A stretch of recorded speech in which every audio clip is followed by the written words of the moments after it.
Let me teach you this simple strategy on the 75 or volatility 75 index. You can actually apply this strategy on any instrument. Also, I use this same strategy on gold and other currency pairs. Okay, it's simple. The strategy is very simple. I always keep things simple. You get it. Simplicity is the key. We'll first go to the daily time frame. We'll look at how the candlesticks are closing above each other or below each other, whether they are forming daily red candles or green candles. That's bullish, and then the bearish candlesticks. So let's check the daily time frame and see what is happening right now. Good. Now on the daily time frame, you can see that the market is dropping. How are you? The market has been what? Has been dropping. Okay, it was forming red candlesticks for some number of days now. I mean, from this point here, from this zone here, we can see that everything was just red, except this page that we had green, red. You get it? Now, what do we do with this information? This tells us that the market is what? In a downtrend. Okay, it is in a downtrend. Now, if it is in a downtrend, we only look for sales, right? But the sales that we look for, it's going to reach a day the buyers also take over. Now, at which point do we see the buyers taking over? That is what I want to show you first. Good. You see, wherever a bullish candlesticks close and then a bearish candlestick also opens the same place at the same place, we call that place a resistance level. So look at example here. We can see that over here, the red candlesticks and then the green candlesticks all close and open at the same place. So that is a resistance zone. Then the same thing happens to what? A bullish or a support. You can also see at this point here, the red candlesticks closed at the same place where the green candlesticks also open. And that is a strong support zone too. Good. That is the first scenario. On the daily time frame, so we mark it down.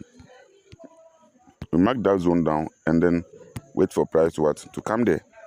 When price come there, we go to the forward time frame to check for the same thing. So let's move to the forward time frame for the same scenario. Now on the forward time frame, it is exactly on the same point. So what do we do after this thing? All these confluences have met. I then move to what? The 5 minutes time frame. Remember, I don't go to 15 minutes time frame. You can also check it. You can use the 30 minutes time frame. You can use the 1 hour time frame. But I go to lower than 15. I either use the 5 minutes or the 1 minute, and it is working for me. Trust me. I have series of videos on my channel, Factor FX. You can go and check it over there. You see it. Now, so I'm going to move to the 5 minute time frame straight. Now I can equally use the 1 minute time frame. It is okay for me.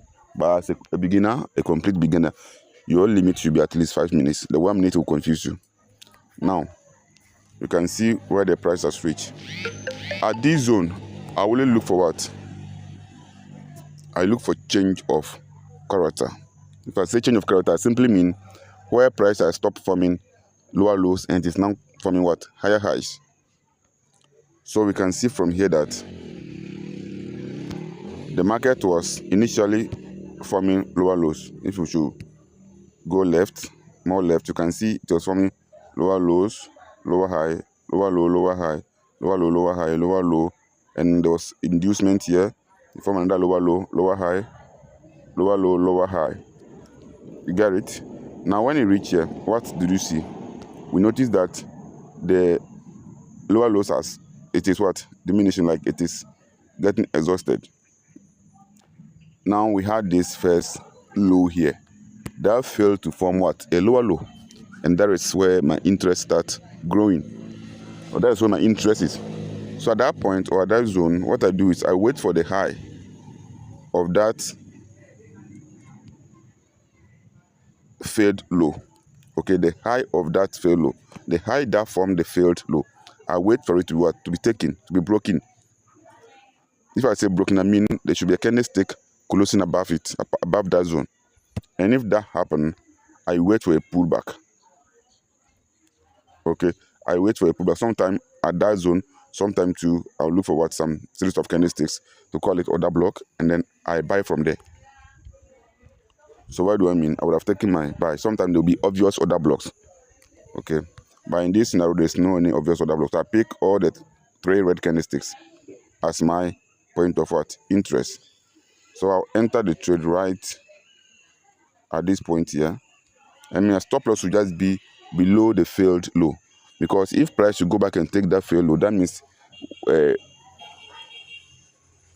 price is not going to go in my favor again. It has invalidated my setup, and that is it. So I go 1:3 sometimes. So 1:3 is okay for me, and I would have been in this. I actually missed this trade. I would have made it live, but I had one. I posted one sell yesterday, the sell I caught yesterday on my channel. Have you seen it? So 1:3, I'm okay. You can also hold this. If you use the 4-hour time frame, let's go to 4-hour time frame to use it for what?